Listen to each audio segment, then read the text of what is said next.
নমস্কার বন্ধুরা, সানভি কিচেন ফুডে আপনাদের সবাইকে স্বাগত। আশা করি আপনারা সবাই খুব ভালো আছেন। আজ আমি আপনাদের সাথে শেয়ার করব কচুর রসবড়ার রেসিপি।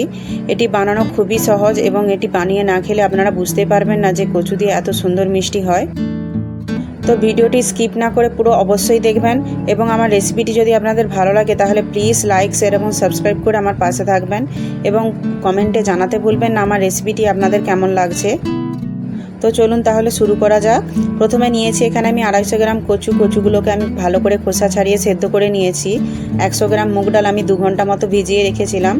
দেখুন বন্ধুরা, মুগ ডালগুলো খুব সুন্দর করে ভিজে নরম হয়ে গেছে। নিয়েছি 1 বাটি চিনি। প্রথমে আমি মুগ ডালটা জল থেকে ছেঁকে নেব।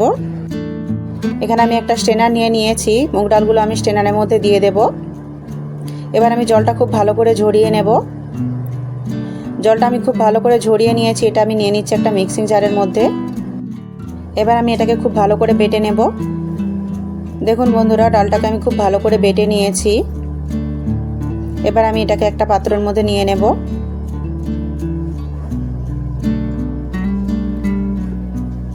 এবার আমি কচুটাকেও বেটে নেব। কচুটাকেও আমি নিয়ে নিচ্ছি মিক্সিং জারের মধ্যে। কচুটাকে খুব ভালো করে বেটে নিতে হবে।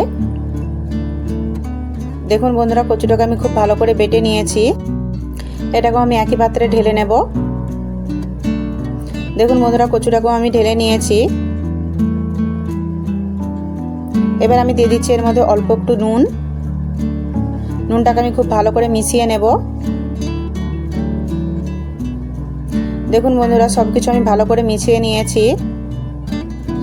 এবার আমি এর জন্য চিনি সিরাটা বানিয়ে নেব। চুলে আমি একটা কড়াই বসিয়ে নিয়েছি। দিয়ে দিচ্ছি চিনি, দিয়ে দিচ্ছি 1.5 বাটি পরিমাণ জল।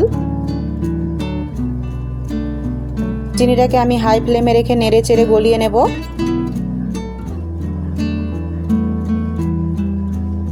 দেখুন বন্ধুরা, চিনিটা আমি খুব ভালো করে গলিয়ে নিয়েছি। এখানে আমি 4টা এলাচকে গুঁড়ো করে নিয়েছি। এগুলো আমি চিনি সিরার মধ্যে দিয়ে দেব। এবার আমি চুলা আঁচটা মিডিয়ামে রেখে 2 মিনিট মতো ফুটিয়ে নেব। দেখুন বন্ধুরা, 2 মিনিট মতো আমি চিনি সিরাটা ফুটিয়ে নিয়েছি। চিনি সিরাটা আমার একদম রেডি হয়ে গেছে। এবার আমি চুলা আঁচটা বন্ধ করে এটাকে নামিয়ে নেব। এবার আমি কচু আর মুগ ডালের মিশ্রণটা 30 সেকেন্ড মতো ফেটিয়ে নেব। দেখুন বন্ধুরা, মিশ্রণটাকে আমি খুব ভালো করে ফেটিয়ে নিয়েছি। মিশ্রণটা কিন্তু আগের থেকে অনেকটাই হালকা হয়ে গেছে। এবার আমি এটা থেকে বড়া বানিয়ে নেব। চুলায় একটা আমি ফ্রাইং প্যান বসিয়ে নিয়েছি। দিয়ে দিচ্ছি সাদা তেল। তেলটাকে আমি খুব ভালো করে গরম করে নেব। দেখুন বন্ধুরা, তেলটা আমি খুব ভালো করে গরম করে নিয়েছি। তেলটা ঠিকমতো গরম হয়েছে কিনা দেখার জন্য অল্প একটু ব্যাটার আমি তেলের মধ্যে দিয়ে দেব। দেখুন বন্ধুরা, ব্যাটারটা খুব সুন্দর করে ফুটতে শুরু করে দিয়েছে। এর মানে তেলটা কিন্তু পারফেক্ট গরম হয়ে গেছে। এবার আমি চুলার আঁচটা কম করে নিয়ে বড়াগুলো দিয়ে দেব। বড়ার সাইজগুলো আপনারা আপনাদের পছন্দ মতো দিয়ে দেবেন। দেখুন বন্ধুরা, সবগুলো বড়া আমি দিয়ে দিয়েছি। এবার আমি চুলার আঁচটা মিডিয়ামে রেখে এক পিঠটা ভাজা হতে দেব। এক পিঠ আমার ভাজা হয়ে গেছে। এবার আমি একদম হালকা হাতে এগুলোকে উল্টে নেব।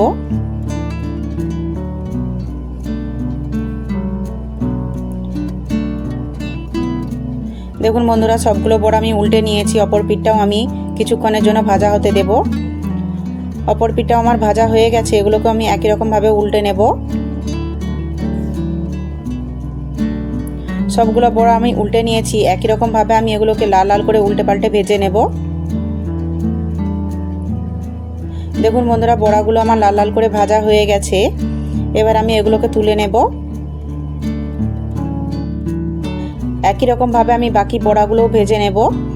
আমার চ্যানেলে যারা নতুন এসেছেন তারা প্লিজ চ্যানেলটিকে সাবস্ক্রাইব করে আমার পাশে থাকবেন এবং পাশে থাকা বেল আইকনটি অবশ্যই অল করে নেবেন, যাতে আমার পরের ভিডিও নোটিফিকেশানগুলি আপনাদের কাছে পৌঁছে যেতে পারে। দেখুন বন্ধুরা, এই বড়াগুলো আমার লাল লাল করে ভাজা হয়ে গেছে। এবার আমি এগুলোকেও তুলে নেব। চিনি সিরাটা আমার একটু ঠান্ডা হয়ে গেছে, তাই আমি চিনি সিরাটাকে একটু গরম করে নেব। চিনি সিরাটা কিন্তু অবশ্যই গরম থাকতে হবে, তা না হলে কিন্তু বড়ার মধ্যে রসটা খুব ভালো করে ঢুকবে না। দেখুন বন্ধুরা, চিনি শিরাটা আমার খুব ফুটতে শুরু করে দিয়েছে। এবার আমি চুলা আঁচটা বন্ধ করে এটাকে নামিয়ে নেব। বড়াগুলো ঠিক কতটা সুন্দর হয়েছে দেখুন বন্ধুরা। এবার আমি এগুলোকে চিনি শিরার মধ্যে দিয়ে দেব। একবারে যতগুলো বড়া শিরার মধ্যে এসে যায় ততগুলোই আমি দিয়ে দেব। দেখুন বন্ধুরা, এখানে আমি বেশ কয়েকটা বড়া দিয়ে দিয়েছি। এগুলোকে আমি চিনি শিরার মধ্যে একটু উল্টে পাল্টে মিশিয়ে নেব, যাতে এর মধ্যে রসটা খুব ভালো করে ঢুকে যায়। এবার আমি এটাকে ঢাকা দিয়ে 5 মিনিটের জন্য এভাবে রেখে দেব। 5 মিনিট হয়ে গেছে। বড়াগুলোর মধ্যে কিন্তু খুব সুন্দর করে রস ঢুকে গেছে। দেখুন বন্ধুরা, বড়াগুলো ঠিক কতটা সুন্দর হয়েছে। এবার আমি এগুলোকে চিনি শিরা থেকে তুলে নেব। সবগুলো বড়া আমি তুলে নিয়েছি। একই রকমভাবে আমি বাকি বড়াগুলোও চিনি শিরার মধ্যে দিয়ে দেব। এগুলোকেও একটু খুব ভালো করে চিনি শিরার মধ্যে মিশিয়ে নেব। চিনি শিরাটা কিন্তু গরম থাকতে হবে, তা নাহলে কিন্তু বড়ার মধ্যে রসটা ভালো করে ঢুকবে না। দেখুন বন্ধুরা, সব বড়াগুলো আমার রেডি হয়ে গেছে। কতটা সুন্দর হয়েছে দেখুন দেখতে। খেতেও কিন্তু খুবই টেস্টি হয়। আপনারা অবশ্যই একবার এভাবে বাড়িতে বানিয়ে দেখবেন। রস বড়াগুলোর মধ্যে কিন্তু খুব সুন্দর করে রসও ঢুকে গেছে। কতটা পরিমাণ রস ঢুকেছে দেখুন। ভেতর থেকে কিন্তু একদমই নরম তুলতুলে হয়। দেখুন বন্ধুরা, মিষ্টিটা ঠিক কতটা নরম হয়েছে। কচুর এই রসবড়া মিষ্টিটি বানানো যতটা সহজ তার থেকে অনেক বেশি টেস্টি হয়। আপনারা অবশ্যই একবার এভাবে বাড়িতে বানিয়ে দেখবেন। বাড়িতে এভাবে কচুর রসবড়া বানালে কেউ বুঝতেই পারবে না যে এটি আপনি কচু দিয়ে বানিয়েছেন।